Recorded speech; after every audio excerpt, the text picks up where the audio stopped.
الحمد لله رب العالمين، والصلاة والسلام على سيد المرسلين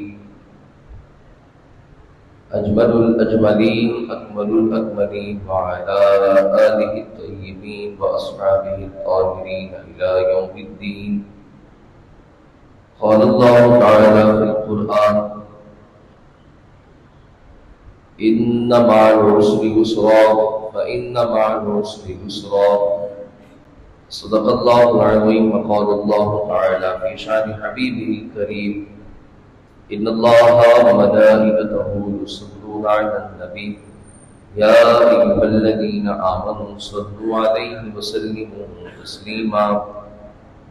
اللهم صل على سيدنا ومولانا محمد وعلى آله وأصحابه وبارك وسلم.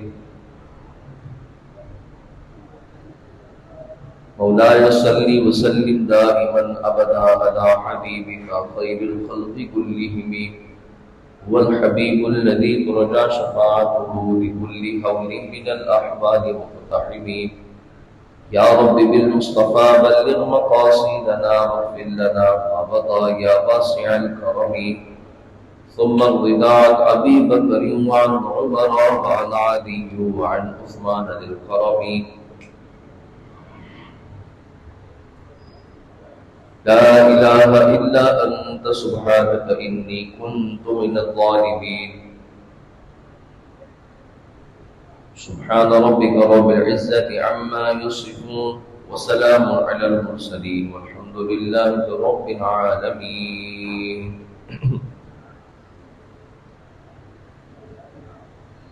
حمد و صلاۃ کے بعد ہم اللہ تعالیٰ کا شکر ادا کرتے ہیں کہ اس مالک پروردگار خالق کائنات نے ہمیں جمعۃ المبارک کا دن عطا کیا ہے. اللہ تعالیٰ ہم سب کو اس کی رحمت برکت عطا فرمائے. نبی کریم علیہ السلام پر درود پاک پڑھنے کی بے شمار فضائل و برکات مختلف احادیث کریمہ میں آتے ہیں. آقا نامدار رسول مختار صلی اللہ علیہ وسلم ارشاد فرماتے ہیں کہ جب دو لوگ آپس میں ملتے ہیں، جب دو مومن مسلمان آپس میں ملتے ہیں، مصافحہ کرتے ہیں اور جدا ہونے سے پہلے مجھ پر درود پاک پڑھتے ہیں، تو اللہ تبارک و تعالیٰ ان کی جدا ہونے سے پہلے ان کی گناہوں کو بخش دیتا ہے. صلو علی الحبیب صلی اللہ علیہ محمد وعلی آلہ صلی اللہ علیہ وسلم. صلاۃ و سلام علیک یا سیدی یا رسول اللہ. حضور اعظم صلی اللہ علیہ وسلم پر درود پاک پڑھنے کی فضیلت آپ نے سماعت کی کہ مصافحہ کرتے وقت، ملاقات کرتے وقت ہاتھ ملایا اور درود پاک پڑھا. اللہ کے حبیب علیہ السلام فرماتے ہیں کہ اللہ تعالیٰ ان کے گناہوں کو بخش دیتا ہے. اس سے یہ تو پتہ لگتا ہے کہ حضور صلی اللہ علیہ وسلم کا ذکر خیر مومن کے لیے کتنا افضل ہے. نبی کریم علیہ السلام کا ذکر مومن کے لیے کتنا ببرکت ہے، اور اللہ تعالیٰ وہ ذکر کتنا پسند فرماتا ہے کہ اگر آخر اسلام پر درود پاک پڑھا جائے اور اللہ اس کو پسند کر لے تو اللہ تعالیٰ گناہوں کو بخش دیتا ہے. تو اس سے یہ معلوم ہوا کہ ہمیں اپنی زندگی کے اندر درود پاک سے رشتہ جوڑے رکھنا چاہیے تاکہ ہم اپنی زندگی میں درود پاک کی برکات کے اثرات مرتب ہوتے ہوئے دیکھیں. یعنی جو درود پاک کے اثرات ہیں وہ ہماری زندگی میں آنا شروع ہو جائے. اگر ہم حضور صلی اللہ علیہ وسلم کا درود پاک پڑھتے رہے انشاءاللہ تبارک و تعالیٰ اللہ دو جہاں کی برکتیں ہمیں عطا فرمائے گا. کوشش کیا کریں کہ وقت نکال کر کچھ نہ کچھ گھڑی آخر اسلام پر ایک آدھ تسبیح درود پاک پڑھ ہی لے. کم سے کم 313 مرتبہ پڑھیں کہ اس کے متعلق تو بزرگوں نے لکھا ہے کہ یہ کثرت سے درود پاک پڑھنے میں شمار ہوتا ہے. 313 مرتبہ. ہر نماز کے بعد بھی ایک تسبیح پڑھیں گے تو وہ تسبیح ملا کے بھی 500 مرتبہ درود پاک کی تو بن ہی جاتی ہے.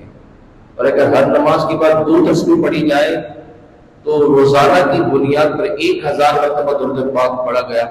اور 1000 درود پاک پڑھنے کی روز کی بنیاد پر فضیلت یہ ہے کہ آقا اسلام نے ارشاد فرمایا کہ وہ شخص مرے گا نہیں جب تک کہ جنت میں اپنا مقام نہ دیکھ لے. درود پاک کے فضائل دیکھیں آپ، ایسے تو بے شمار فضائل ہیں اس کے. حضور صلی اللہ علیہ وسلم نے خود فرمایا کہ دنیا و آخرت کی برکتیں ملتی ہے، روزی میں برکت ہوتی ہے، قبر کے اندھیرا دور فرماتا ہے، مرتے وقت آخر اسلام کے دیدار کی بشارت دی گئی ہے۔ اللہ تعالیٰ درود پاک پڑھنے والوں سے راضی ہوتا ہے۔ اللہ رب العالمین درود پاک سے قلبی ذہنی بے چینی دور فرما دیتا ہے۔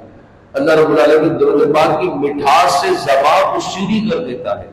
بزرگوں نے لکھا ہے کہ جب کبھی زبان سے برائی کی جائے، کسی کی برائی کی عادت نہیں چھوڑتی ہو، زبان سے گندی باتیں کرتا ہو یا وہ بری باتیں کرتا ہو، زبان سے کیے جانے والے گناہ، فرماتے اس کے بعد وہ دل میں ندامت رکھے اور درود پاک پڑھے، اللہ تعالیٰ درود پاک کی برکت سے زبان میں سے کی جانے والی برائیوں سے اس کو محفوظ رکھے گا۔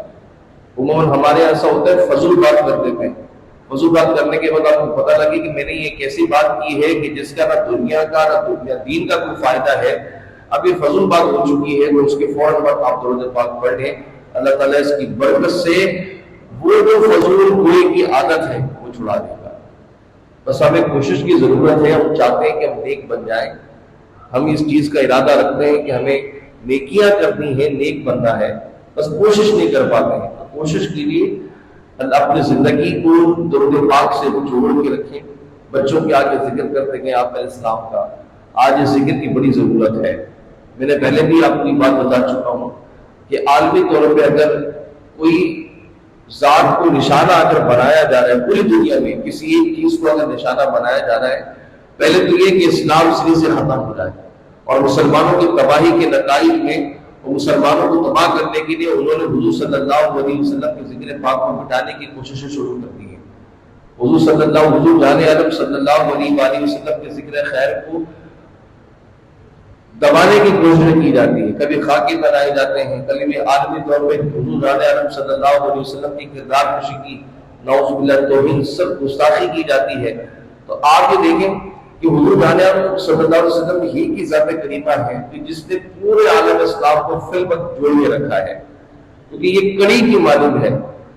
ہم میں چاہے کتنے بھی اختلافات کیوں نہ ہوں، پورے عالم اسلام کو لے لیجیے، 57 ملک پوری دنیا میں اسلامی، یہ ایک اسٹیٹ نہیں بن سکے، اسلامی ریاست نہیں بن سکے، یہ ٹکڑوں میں بن چکے ہیں، لیکن پھر بھی اگر ہمیں ایک چیز اگر جوڑ کے رکھی ہے تو وہ ہمارا ایمان ہے اور آپ علیہ السلام کی ذات کریمہ ہے۔ اور اگر دنیا میں کہیں بھی حضور صلی اللہ علیہ وسلم کے خلاف کوئی سازش کی جاتی ہے، آپ کے اخلاق کی، آپ کے کردار کی، کہیں خاکی بنائے جاتے ہیں، کہ گستاخی کی جاتی ہے، تو یہ پورا جو اسٹیٹ ہے وہ ایک ہو جاتا ہے۔ تو آج جو دشمنان اسلام ہیں، جو مغربی طاقتیں ہیں، جو کفر کی یلغار ہے، وہ اس اسٹیٹ کو تباہ کرنے کے لیے کہ ان کا اتحاد ایمانی طور پہ بھی ختم ہو جائے، انہوں نے حضور علیہ السلام کے ذکر خیر کو ایک ایجنڈا بنا دیا ہے۔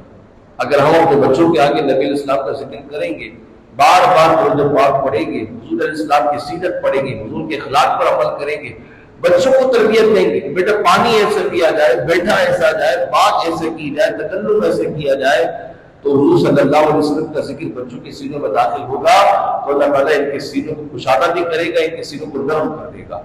حضور کے اخلاق اور کردار سے ان کے سینوں کی طرف برکتیں پیدا ہوگی۔ اس لیے آج اگر اشرف کسی بات کی بہت ضرورت ہے تو ضرورت اس عمل کی ہے کہ ہمیں حضور صلی اللہ علیہ وسلم کا ذکر کرتے رہنا چاہیے، خود بھی کریں، اپنے بچوں سے بھی کروائیں، تاکہ حضور صلی اللہ علیہ وسلم کی ذکر کی برکات ہماری زندگیوں میں شامل ہو جائیں۔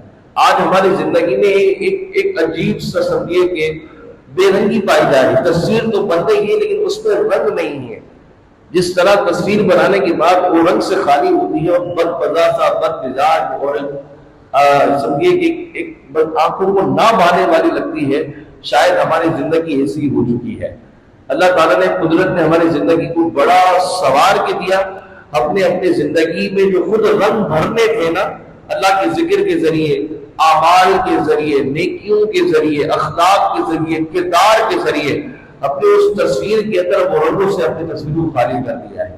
تو آج ہمارے اندر ایک بے چینی ہے، ایک بے سر و سامانی کا عالم ہے، دنیا کی تمام آسائشیں ہمارے پاس موجود ہیں، ہر چیز قدرت نے ہمیں دی ہے، لیکن اس کے باوجود بھی زندگی میں خالی پن موجود ہے، ایک بے چینی سی بے قراری پائی جا رہی ہے۔ اگر رات سوتے ہیں تو پیٹ بھر کے سوتے ہیں، خالی پیٹ کوئی نہیں سوتا ہے۔ اگر آپ سوتے ہیں تو چین کی نیند بھی آ جاتی ہے، لیکن جب اٹھتے ہیں تو بے چینی کی خلا ذہن کے اندر کہیں نہ کہیں گردش کر رہی ہوتی ہے، سینے کے اندر بھی کہیں نہ کہیں خالی پر محسوس ہو رہا ہوتا ہے۔ اچھی گاڑی ہے، آرام دہ بستر ہے، لباس ستھرا ہے، دسترخوان پہ انواع و اقسام کی نعمتیں پڑی ہیں، لیکن اس کے باوجود بھی زبان پہ ذائقہ نہیں آ رہا۔ تو اب ان ساری چیزوں کو سمجھنے کے لیے اگر ہم قرآن سے پوچھیں کہ تو ہی بتا کہ ہمارے اس مزاج کا، ہمارے اس بے سکونی کا، ہمارے اس خالی پن کا جو علاج ہے وہ کیا ہے، تو قرآن یہ الفاظ فرماتا ہے الا بذکر اللہ تطمئن القلوب، اللہ کے ذکر میں دلوں کا چین ہے۔ اللہ تبارک و تعالیٰ کی یاد میں اللہ نے ذکر دلوں کا چین اور دلوں کو قرار رکھا ہے۔ اب آج ہمارا جو من ہے یا جو ہمارا اپنا جو ایک اندر کے کہتے ہیں کہ انسان کا ایک اندر میں ایک انسان ہوتا ہے، وہ انسان کی جو ہمیں اچھی اور برائی دونوں طرف کی رخیں دکھاتا ہے، آج ہم نے اس کو مار دیا ہے اور ہم نے ایک اپنی سوچ بنانی ہے اور اپنے من کے اندر ذکر الہی سے خالی کر کے اپنی زندگی کو ہم نے بے رنگ کر دیا ہے۔ اور ذکر الہی سے مراد صرف یہ نہیں ہے کہ آپ کے ہاتھ میں تسبیح کی مالا ہو، ایک سترا آپ کے پاس اور آپ جنگلوں میں نکل جائیں، ساری دن راتیں نمازیں پڑھتے رہے، سجدے کرتے رہے، روزے رکھتے رہے، یہ ہو سکتا ہے، ذکر یہ بھی ہے، لیکن یہ اللہ تعالیٰ ان لوگوں کو نصیب کرتا ہے جن کے مقدر میں یہ ہوتا ہے۔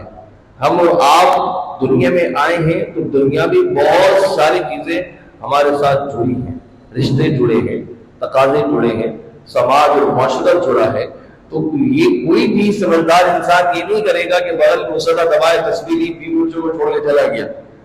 اس کو تو کوئی حل چاہیے نا کہ میں یہ سارے تقاضے بھی پورے کروں اور سارے تقاضے پورے کرنے کے بعد اللہ تعالیٰ مجھے ان تقاضوں کے تحت اپنی محبت کی عطا کرے، دل میں سکون بھی آ جائے۔ تو اس کا علاج جو قرآن میں اللہ نے ہمیں عطا کیا، پہلے تو بتایا کہ تم ذکر الہی کرو، ایک تو یہ۔ اب ذکر الہی کا طریقہ کیا ہونا چاہیے جس سے ہمیں سکون بھی ملے اور سماج کی تمام ذمہ داریاں بھی پوری ہو جائے؟ تو اللہ تعالیٰ نے پھر فرمایا ہے کہ میرے محبوب علیہ السلام کی جو زندگی ہے، جو آقا علیہ السلام کی زندگی ہے، تمہارے لیے نمونہ حیات ہے۔ قرآن کی یہ الفاظ ہے کہ حضور کی زندگی کو تمہارے نمونہ حیات بنایا ہے۔ اب کرنا یہ ہے کہ اپنی زندگی کو جو بھی اللہ تعالیٰ نے ہمیں ہماری زندگی میں ہم سے رشتہ جوڑا ہے، جس سے ہماری ذمہ داریاں منسلک ہیں، ان تمام ذمہ داریوں میں حضور صلی اللہ علیہ وسلم کے عمل کو دیکھنا ہے، حضور کے کردار کو دیکھنا ہے۔ جب آپ اپنی زندگی کے ہر پہلو میں نبی پاک علیہ السلام کے کردار کو شامل کریں گے، اس وقت سارا کا سارا وقت اللہ کے ذکر میں شامل ہو جائے گا۔ کیوں؟ کیونکہ آپ کا اٹھنا بیٹھنا، بات کرنا، تربیت کا معاملہ، کھانا پینا، لینا دینا، کاروبار کرنا، نوکری پہ جانا، ہر پہلو کے اندر جب آپ یہ دیکھیں گے کہ میرے اس کام سے میرا رب راضی ہوتا ہے یا نہیں، یہ حضور صلی اللہ علیہ وسلم کا طریقہ زندگی ہے یا نہیں، جب آپ نے اپنی زندگی میں اس سوچ کو داخل کیا اور اپنے تمام کاموں کے اندر اللہ اور اس کے حبیب علیہ السلام کی رضا کو تلاش کرنا شروع کیا، وہ سارا وقت اللہ کے ذکر پہ گزر رہا ہوگا، وہ سارا عبادت میں شمار ہوگا۔ ضروری ہے کہ عبادت کرنے کے لیے آپ تسبیحات پڑھیں، روزے رکھیں، یہ بھی عبادت کا ایک اعلیٰ طریقہ ہے، لیکن جب ہمارے ساتھ رشتے جڑے ہوئے تو حضور علیہ السلام کی زندگی بہترین نمونہ حیات ہے۔ حضرت عثمان بن مظعون رضی اللہ تعالیٰ عنہ، یہ اوائل اسلام مطلب شروع میں ہی مکے کے دور میں مسلمان ہو گئے تھے۔ ان کی زوجہ حضرت عائشہ صدیقہ رضی اللہ تعالیٰ عنہا کے پاس آئی، سمجھیے گا یہ حدیث بڑی تربیت والی حدیث ہے۔ یہ جب ان کی زوجہ سیدہ عائشہ رضی اللہ تعالیٰ عنہا کے پاس آئی اور جب ان کی زوجوں کو حضرت عائشہ نے دیکھا تو وہ بالکل عام سی عورت تھی، مطلب بناؤ سگار نہیں کیا ہوا تھا، بال بھی بکھرے ہوئے تھے، نہ ہاتھوں میں کوئی زیور تھا، نہ لباس کے اندر کوئی شائستگی تھی۔ اب جب سیدہ عائشہ نے یہ چیزیں دیکھی تو انہوں نے سوال کیا کہ حضرت عثمان کی بن مظعون رضی اللہ تعالیٰ عنہ کی اہلیہ سے، کیا تم اپنے شوہر کے قریب نہیں جاتی ہو؟ کہ تمہارے شوہر تم میں خواہش نہیں رکھتے؟ اگر رکھتے تو تم بن سور کے رہتی، کس طرح تم نے اپنی حالت بنائی ہوئی ہے جبکہ تمہارے شوہر بھی ہیں؟ تو انہوں نے یہ کہا کہ میرے شوہر مجھ میں اپنائیت نہیں اختیار فرماتے، میرے قریب نہیں آتے، مجھ سے دور رہتے ہیں. انہوں نے کہا اس کی وجہ کیا ہے؟ اس نے کہا دن کو وہ روزہ رکھتے ہیں، روزہ رکھنے کی حالت میں بیوی قریب نہیں جاتا، اور رات ساری رات میں عبادت کرتے ہیں. اب میں کس کے لیے بھروسہ ہوں؟ میں کس کے لیے زیورات میں بنوں؟ جب میرا شوہر میرے اندر ہی دلچسپی نہیں رکھتا تو میں یہ کیا کروں؟ اب یہ بات ان دونوں کے درمیان ہو گئی. اب حضرت عائشہ صدیقہ رضی اللہ تعالی عنہا حضور السلام کی زوجہ تھی، یہ بات سن کے آپ کو بڑا تعجب ہوا. اس بات کو حضور صلی اللہ علیہ وسلم نے فرمایا کہ حضور عثمان بن مظعون کی اہلیہ آئی تھی، ان کو میں نے اپنے کچھ سادہ حالت میں دیکھا. میں نے پوچھا کہ آپ کے شوہر آپ کے اندر دلچسپی نہیں رکھتے؟ تو بتایا کہ میں کس کے لیے اپنے بناؤ سنگار کروں؟ دن کو وہ روزہ رکھتے ہیں، رات کو ساری عبادت کرتے ہیں، تو میرے قریب نہیں آ پاتے ہیں. اس پر حضور جان صلی اللہ علیہ وسلم ناراض ہوئے. آپ نے پھر حضرت عثمان بن مظعون کو بلایا اور فرمایا کیا تمہارے پاس میرا عمل نہیں؟ کیا میں نے تمہیں یہ کہا ہے کہ تم رحمانیت والی زندگی گزارو، اپنے اوپر عورتوں کو حرام کر دو، اپنی عورتوں کے قریب نہ جاؤ؟ کہ میرا عمل، میرا اخلاق، میرا کردار تمہاری ہدایت کے لیے کافی نہیں ہے؟ اللہ تعالیٰ ایسے انسان کو نہیں پسند کرتا جو کسی کے حلال کردہ چیز کو اپنے اوپر حرام کر دے. تم اپنی بیوی کے قریب بھی جاؤ، اللہ کی عبادت بھی کرو، اور مجھے دیکھو کہ میں اس پہلو کے اندر کیا کر رہا ہوں، میرا عمل کیا ہے. یہ حضور اسلام نے ان کو ترغیب فرمائی.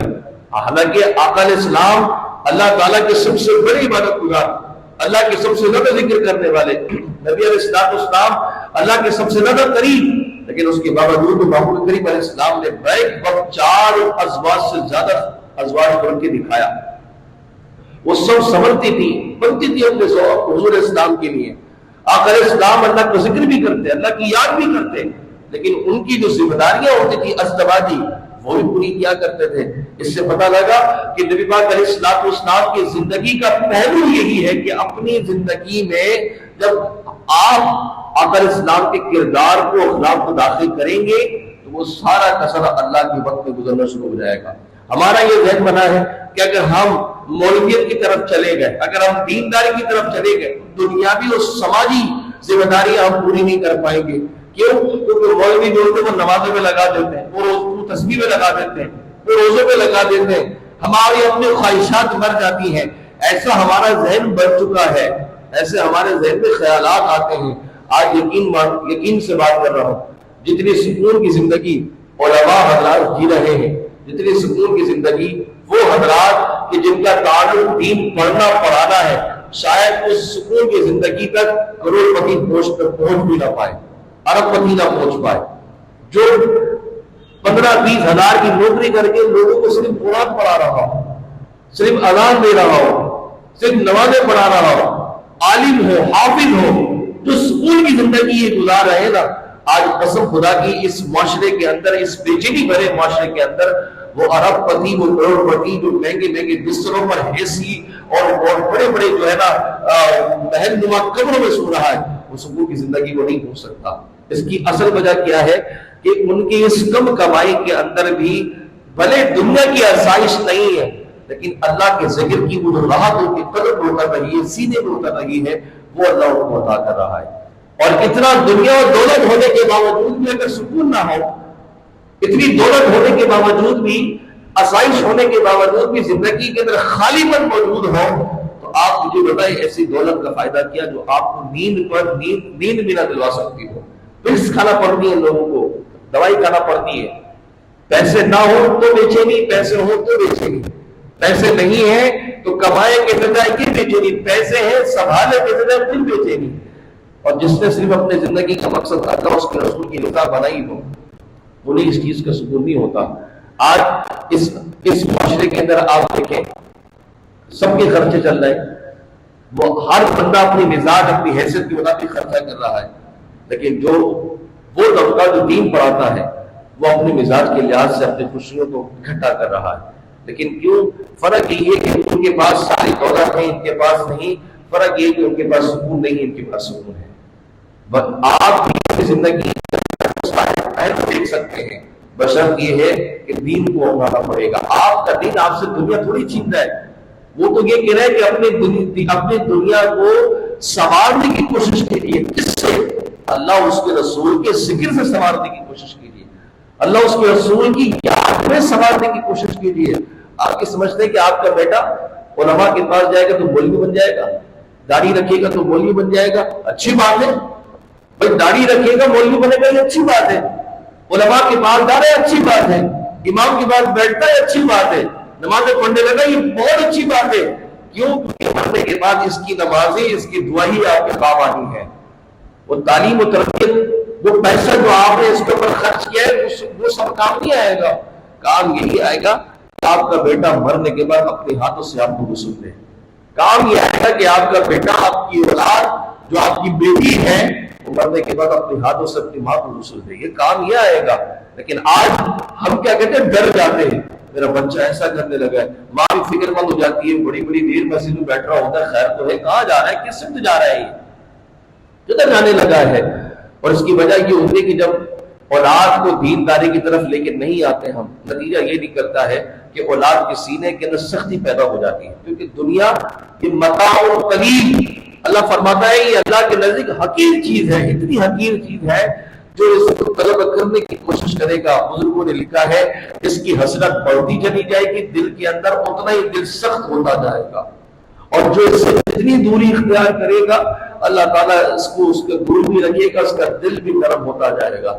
اور آج دنیا کی طلب کی وجہ سے ہمارے اپنے دل سخت ہو گئے، ہم نے اپنے بچوں کے دل سخت کر دیے ہیں، نتیجہ یہ نکل رہا ہے کہ آج ہماری اولاد ہمارے ہاتھوں سے نکل گئی ہے، آج ہم اپنے والدین کے ادب نہیں کر پاتے ہیں، آج ہمارے دل کے اندر رشتوں کی محبت نہیں رہی ہے، آج ہمارے دل اتنے سخت ہو گئے ہیں کہ سبھی رشتے اگر تکلیف میں بھی ہوتے ہیں تو ہم کہتے ہیں ہاں اچھا ہوا، اللہ نے کوئی نہ کوئی تو پکڑ کی ہے اس کی، یہ نہیں کہ اس کا کوئی علاج کروائیں، اس کے لیے دعا کریں، بلکہ الٹا اس کو خوش رہے ہوتے ہیں کہ اگر اس میں کوئی مصیبت آئی ہے تو اس کی وجہ سے ہی آئی ہے۔ اتنے ہمارے دل سخت ہو چکے ہیں، اتنا ہم اپنے رشتوں کے درمیان دراڑیں ڈال چکے ہیں، ہمارے رشتے تباہ ہو چکے ہیں۔ نتیجہ یہی ہے کہ ہم نے اللہ اس کے رسول کی یاد سے دلوں کو خالی کر دیا ہے۔ جب ہمارے دلوں کے اندر ہے ہی دنیا کی محبت، بچا کیا ہے؟ آپ دیکھیں دل کے جتنے ٹکڑے کر لیں، ہر ٹکڑے کے اندر کوئی نہ کوئی خواہش لکھی ہے دنیا کی، کبھی اس کے اندر خواہش لکھی ہے اللہ کی یاد کی، اس کے رسول صلی اللہ علیہ وسلم کی یاد کی؟ اگر ہوتی تو آپ اس کے لیے کوشش بھی کرتے۔ گاڑی خریدنی ہے، دل کی خواہش ہے، بندہ کوشش میں بھی لگا ہے، گھر خریدنا ہے، دل کی خواہش ہے، کوشش میں بھی لگا ہے، اچھا کھانا ہے، پینا ہے، پہننا ہے، پہنانا ہے گھر والوں کو، کھلانا ہے گھر والوں کو، یہ خواہش ہے، اس کی اس میں کوشش بھی کر رہا ہے۔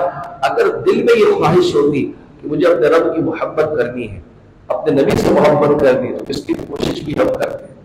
صرف زبان سے تقاضے ہیں، زبانی تقاضے ہیں کہ مجھے ہاں اللہ سے محبت ہے، اس کے نبی سے محبت ہے، میں بھی کروں گا، اولاد کو بھی کراؤں گا، یہ زبانی تقاضے ہیں محض۔ کوشش کیا کی ہم نے؟ کس وقت کوشش کی ہے؟ دیکھیں رمضان المبارک آیا، ہمیں ایک چیز سکھا کے گیا، اس چیز کیا کہ رمضان میں ہم رمضان کے مطابق زندگی گزارتے ہیں، رمضان کو اپنے مطابق نہیں گزارتے، ہر چیز رمضان کے مطابق کر لیتے ہیں، جیسا رمضان تقاضا کرتا ہے ویسا عبادت کا بھی وقت مل رہا ہوتا ہے، اچھی خاصی مطلب یہ کہ نوکری بھی چل رہی ہوتی ہے، کاروبار بھی چل رہا ہوتا ہے، برکتیں بھی ہوتی ہیں، نمازیں بھی ہو رہی ہوتی ہیں، وہ ایک الگ بات ہے، بات رمضان کے بھی کرتے ہیں، وہ اس پر ہم بات ہی نہیں کر رہے ہیں، جو عبادت کرتے ہیں، جو اللہ کو یاد کرتے ہیں، دیکھیں وہ رمضان کو اپنے مطابق، رمضان کے مطابق اپنے آپ کو ڈھال لیتے ہیں کہ رمضان یہ کہہ رہا ہے تو نوکریوں کا کام وقت کم ہو جاتا ہے، روزے دار ہوتے ہیں، لوگ خیال کرنا شروع کر دیتے ہیں۔ کیا عام دنوں کے اندر بھی ہم یہ چیز نہیں اختیار کر سکتے ہیں کہ ہم عام دن کو بھی اللہ کے ذکر کے مطابق گزار لیں؟ جس انسان نے 5 وقت کی نماز پڑھنی ہونا، وہ سب سے پہلے دن کا اگلا کام شروع کرنے سے پہلے وہ سوچے گا کہ مجھے نماز کا وقت کہاں ملنا ہے، فجر کب ملے گی، ظہر کیسے ملے گی، عصر مغرب عشاء کیسے ملے گی، وہ پہلے یہ سوچے گا، تب جا کے وہ اپنے کام کو اپنے نمازوں کے مطابق کرے گا۔ اور ایسا ہوتا ہے جو پکے نمازی ہوتے ہیں وہ ہر کام سے پہلے نماز کے اوقات کو سیٹ کر لیتے ہیں، اگر میں نے کل اس کام پہ جانا، یہ کام کرنا ہے تو میرے نمازوں کو اوقات میں کس طرح سے وقت نکالنے وہ نکال لیتے ہیں، اللہ ان کی مدد بھی کرتا ہے۔ اور آج جس کے پاس بڑا کاروبار ہے وہ کہہ رہے ہیں نماز پڑھنے کا وقت نہیں ہے، کیوں نہیں ہے؟ کہیں اسے سنیے کہ اللہ نے اس کاروبار میں پھنسا کے تجھے آزمائش میں ڈالا ہو کہ جا دنیا لے، میرے پاس نہ آ۔ ہو سکتا ہے اللہ نے ایسا کیا، تجھے دنیا کی چاہت ہے نا، لے لے دنیا، جتنی لینی ہے لے لے، پر تم میرے پاس مت آئی ہو۔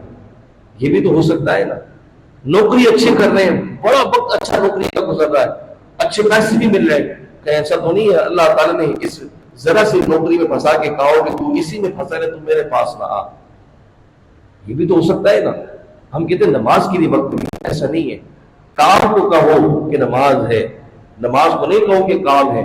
جس وقت ہم نے یہ کہنا شروع کر دیا کہ بھئی وقت نہیں ہے نماز کے لیے، کاروبار ہے، نوکری ہے، خدا نہ خواستہ، اس وقت ایسا نہ ہو کہ ہمارا رب ہم سے ناراض ہو چکا ہو۔ ہمارے دل میں محبت کہاں ہے؟ جس وقت دل کے اندر محبت پیدا ہوگی عبادت کی، تبھی تو اللہ مدد کرے گا۔ کوشش کرنے پر مدد ملتی ہے، ہم تو کوشش بھی نہیں کرتے ہیں، دنیا کے طلب میں ساری کوششیں ہیں، لیکن اللہ کی عبادت کی کوئی کوشش نہیں ہے۔ گھر جانے کے بعد تو ایسے سیدھے ہو جاتے ہیں کہ اٹھنے کا دل ہی نہیں کرتا ہے۔ ماہ رمضان میں دیکھیں نا، آپ افطاری کی ہے، کھا لیا ہے، پیٹ بھر لیا، اس کے بعد ایسے لیٹے کہ مغرب کی نماز میں بھی نہیں آ پاتے ہیں، تراویح بھی نہیں پڑھ پاتے ہیں، کیونکہ افطار کے اندر ہم نے افطار کو کھانا نہیں ہوتا ہے، افطار پہ ہم جس طرح کھا رہے ہوتے ہیں وہ ہم جانتے ہیں۔ افطار کے بعد دعا کرنے کا کیا ہوتا ہے، اللہ مبارک سے آپ دعا کی طرف سے مینیو سیٹ کر رہے ہوتے ہیں، دسترخوان پہ بیٹھ کر کے پہلے کس پہ اٹیک کرنا ہے، کون سی چیز پہلے کھانی ہے، اور جب کوئی اٹھا لی کسی نے تو میرے شور شرابہ کرنا ہے۔ یہ چیز بن کے نہیں آئی تھی، کیوں نہیں آئی؟ میرے لیے نہیں آئی، میرے لیے بھی آنی چاہیے تھی۔ اب آپ سوچیے روزے کی حسرت ملے گی؟